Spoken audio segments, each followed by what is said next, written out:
आज स्ट्रेस का कारण आप पूछेंगे तो मैं आपको 90% बता देता हूं। 90% लोगों को यह नहीं पता होगा कि स्ट्रेस का कारण क्या है। अच्छा खासा चल रहे हैं कब तक? जब तक उनके पास 10 लाख की गाड़ी है और उनके पड़ोसी या उनके छोटे के पास 6 लाख की। परंतु जिस दिन उनके पास 12 लाख की गाड़ी आ गई, अब अच्छी खासी जिंदगी को आपने मेट दिया ये सोच कर कि अरे ये तो एक स्टेप हमसे अप हो गया, जो कि ना उस व्यक्ति ने आपसे कुछ लिया, ना उस व्यक्ति का आपसे कुछ लेना देना है। क्यों भैया, है कि नहीं? परंतु वो सुखी से खा रहा है इसी की सोच।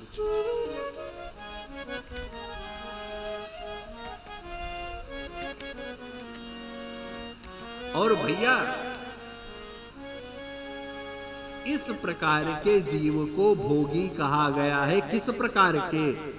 जब कोई परिस्थिति, कोई लोग, कोई संबंध, कोई रिश्ता, कोई प्रेमी, तथाकथित प्रेमी जिसे आप कहते हैं, आपको परेशान कर रहा है या उसकी गतिविधि से आप परेशान हो रहे हैं, आप प्रभावित हो रहे हैं, तो इतना मान लीजिएगा कि अभी आपके अंदर भक्ति नहीं उतरी है। कौन? जब किसी की उन्नति आपको परेशान करे, यदि किसी की, और कहें तो आज की भाषा में डेवलपमेंट कहें या प्रमोशन कहें या ज्ञानी कह लें या आपको ऑफिस कार्यालय स्टूडेंट में कहें, यदि उसका ग्रेड ऊपर आ गया, आपसे पासिंग ग्रेड अब तो हो गया, यदि वो परेशान कर रहा है, और तो और बच्चे से अधिक तो बच्चे के माँ पिता को परेशान करता है कि मेरा बच्चा, अरे मेरे बच्चे से वो कैसे आगे चल गया। अरे भाई वो भी आपका बच्चा है। जब इस प्रकार की परिस्थिति आपके अंदर आने लगे तो ये मान लीजिएगा कि उस समय आपको भावनात्मक होकर के निर्णय लेने की आवश्यकता नहीं है नहीं? कैसे? उस परिस्थिति में वो भावना की परिस्थिति है। किसी की क्रिया यदि आपको प्रभावित करने लगे तो उस समय आपको भावनात्मक होकर के निर्णय नहीं लेना है। उस समय श्रेष्ठ मत, लोक मत क्या कहता है, निष्पक्ष होकर निर्णय लेने की आवश्यकता है कि क्या सही है, क्या गलत है, क्या सही है और क्या गलत है। क्यों? क्योंकि स्वतंत्रता ही श्रेष्ठ निर्णय दे सकती है। परितंत्र व्यक्ति कभी कोई श्रेष्ठ कार्य नहीं कर सकता, ना कोई श्रेष्ठ निर्णय ले सकता है। वो चाहे अपने परिवार के प्रति हो, समाज के प्रति हो, ज्ञान में हो, मोह में हो, प्रतिष्ठा में हो, किसी में भी परितंत्र व्यक्ति कोई श्रेष्ठ कार्य नहीं कर सकता, कोई श्रेष्ठ निर्णय नहीं ले सकता। इसीलिए भगवान कहते हैं कि श्रेष्ठ कार्य अब मैं नहीं कर पाऊंगा। क्यों? क्योंकि मैं स्वतंत्र नहीं हूं, मैं परितंत्र हो गया हूं। किसके अधीन हो गया हूं? भरत जी के प्रेम के अधीन हो गया हूं। आप अपने पुत्र, पिता या किसी के भी, और उस समय यदि आपका निर्णय सही रहा किसी भी परिस्थिति में, तब आपके घर में, व्यापार में, जीवन में कोई ताप नहीं आएगा, क्योंकि वही श्रेष्ठ राम राज्य है। क्या श्रेष्ठ राम राज्य है? जिस घर में, जिस परिवार में प्रत्येक निर्णय निष्पक्ष भाव से लिया जा रहा है। और वो निर्णय आप दुनिया के लिए लें, अच्छी बात है, परंतु सबसे पहले आपको स्वयं अपने लिए एक निर्णय निश्चित करना पड़ेगा कि मेरे लिए क्या हितकारी है। कल भी बात आई, प्रतिदिन आएगी कि आपको आपसे अधिक कोई नहीं जान सकता, और आपको आपका निर्णय लेते समय ये ध्यान रखना है कि आपका मन चित्त हृदय उस समय स्वतंत्र भाव में हो, अन्यथा वो समय टाल दीजिए कुछ देर के लिए। मेरे प्रभु ने टाल दिया है, चुप हो जाइए, मौन हो जाइए, और यही श्रेष्ठ राम राज्य है। और जब इस प्रकार का राम राज्य आपके घर में, परिवार में, समाज में होगा, तो निश्चित है आपको किसी भी प्रकार का ताप नहीं आने वाला, प्रमाण है। यही तो राम राज्य है। राजा का कर्तव्य है कि वो प्रजा के लिए वही नियम बनाए। ये समाज व्यक्तिवाद से नहीं चलता, ये समाज समाजवाद से चलता है, व्यक्तिवाद से नहीं। और समाजवाद का क्या कर्तव्य है? एक श्रेष्ठ समाजवादी राजा का यही कर्तव्य है कि वो कोई भी नियम बनाए, सबसे पहले तो विचार करे कि वो जो नियम बना रहा है वो विकार उस समाज में उपस्थित है कि नहीं। आप अपने घर में ऐसे ही कुछ नियम मत बना दीजिए, पहले इसका विचार कीजिए कि वो विकार वहां पर उपस्थित है कि नहीं। अब पता चले आपने माना जैसे कॉलोनियों में सिग्नल लगाने का कोई अभिप्राय नहीं है ना, क्यों? वहां पर ट्रैफिक सुगम रूप से चल रहा है। ये क्या है? ये व्यवधान पैदा करना है। और उस राजा को श्रेष्ठ राजा नहीं कहा गया।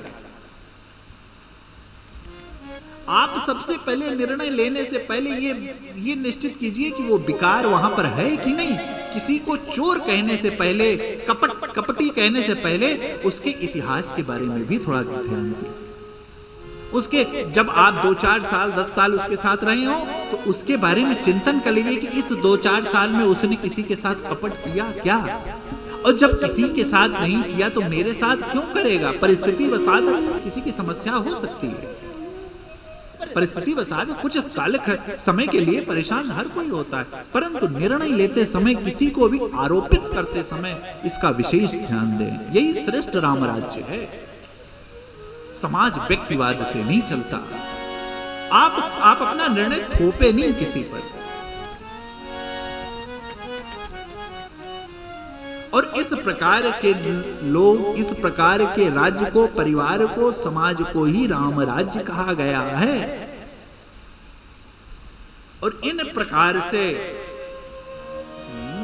दैहिक दैविक भौतिक तापा, दैहिक दैविक भौतिक तापा, राम राज नहीं काऊंगा,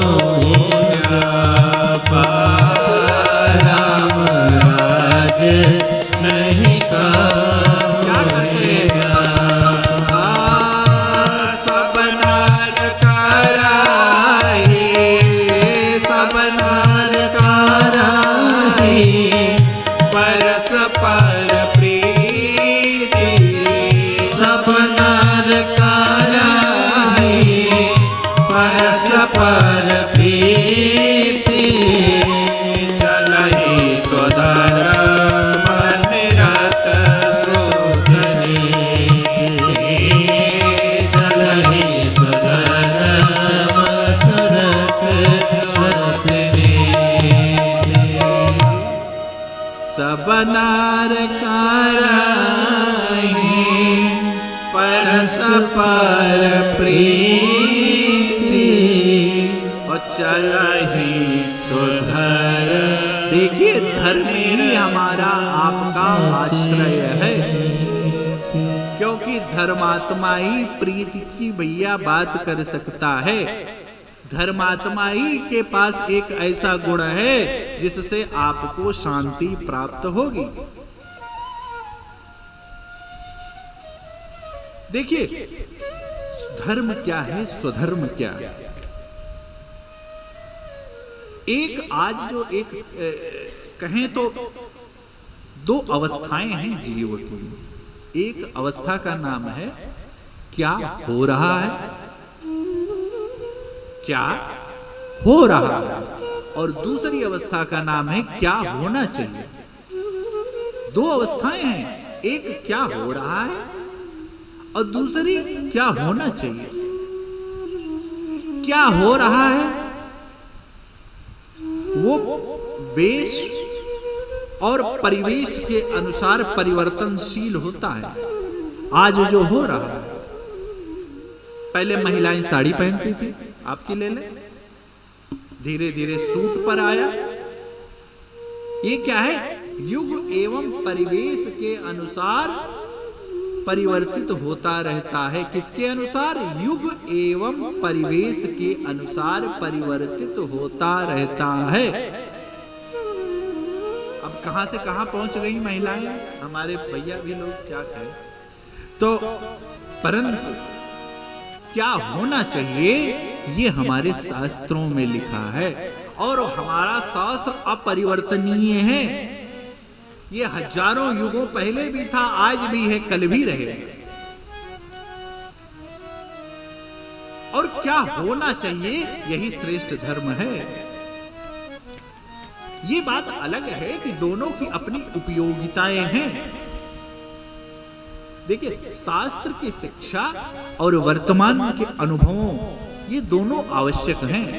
क्या, शास्त्र की शिक्षा परंतु वर्तमान के अनुभव, ये दोनों की आवश्यकता है।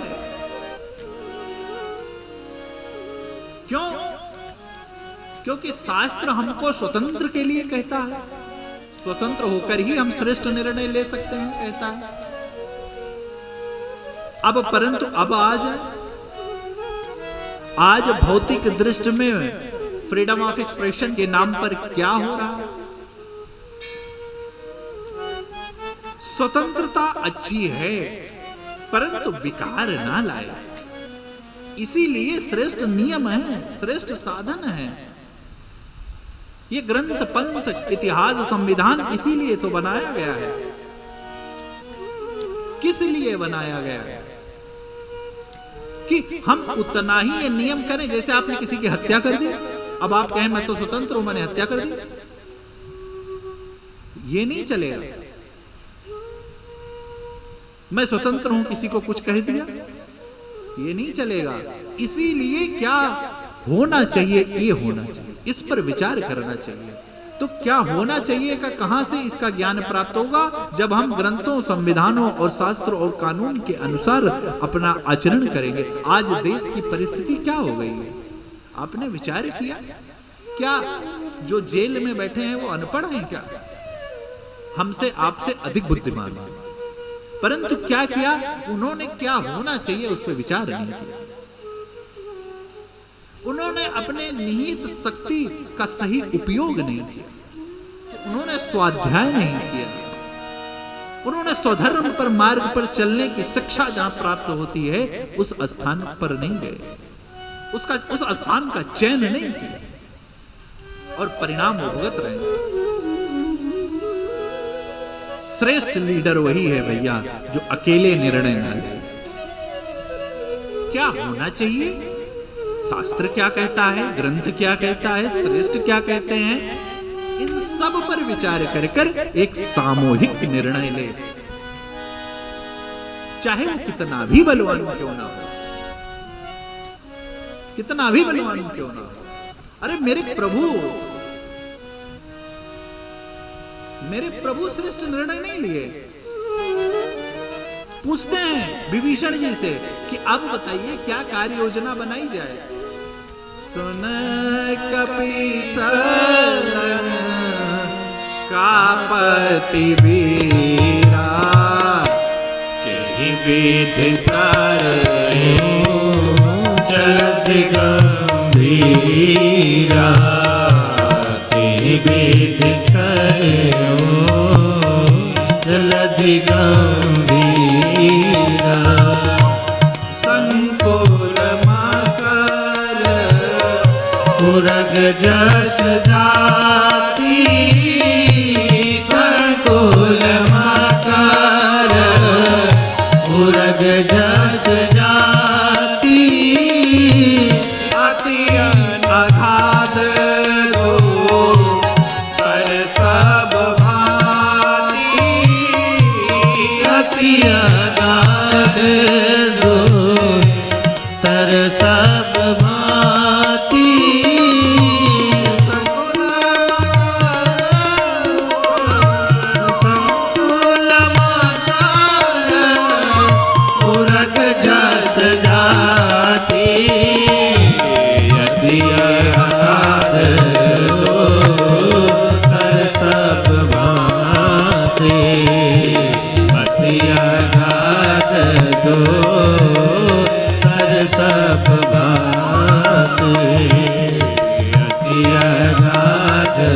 नर सब भांति।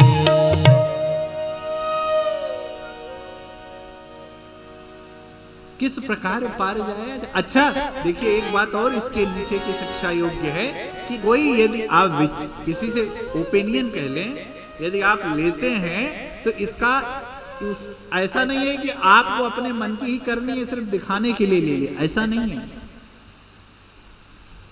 पेशेंस जिसे कहते हैं,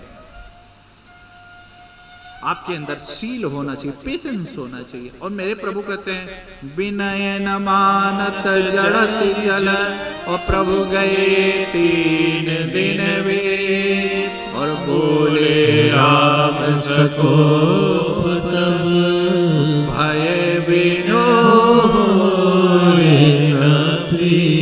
अब भय क्षणिक होना चाहिए।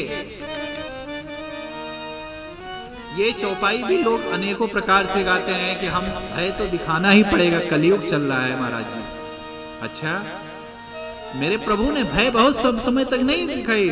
सुनत विनीत बचन अते, कह कृपाल मुस्काय, जेहि विधि उतरे कपि कटुक, तात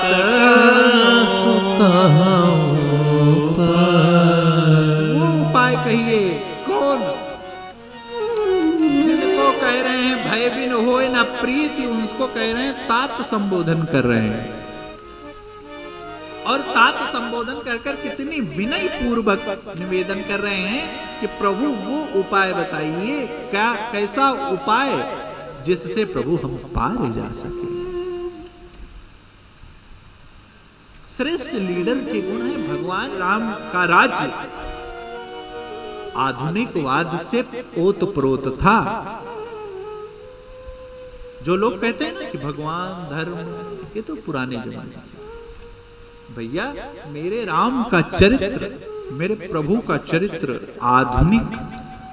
आधुनिकता मॉडर्नाइजेशन से ओतप्रोत था। मेरे प्रभु मॉडर्न थे, he was smart also। अरे नील सरोरुह नील मणि, नील नील श्याम,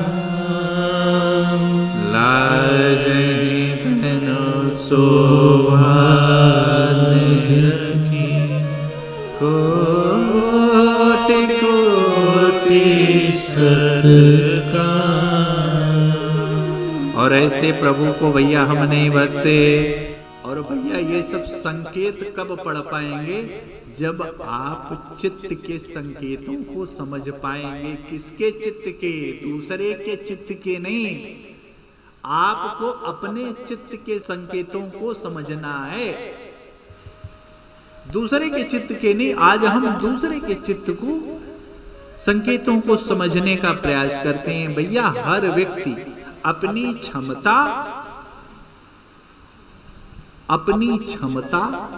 अपने संस्कार के अनुसार कर्म कर रहा है। यहां पर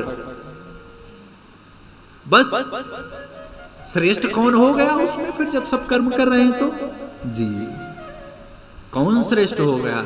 जिसने अपने अंतर आत्मा की आवाज को पहचान लिया, जिसने अपने अंदर की क्षमताओं शक्तियों को पहचान लिया, वही श्रेष्ठ हो गया।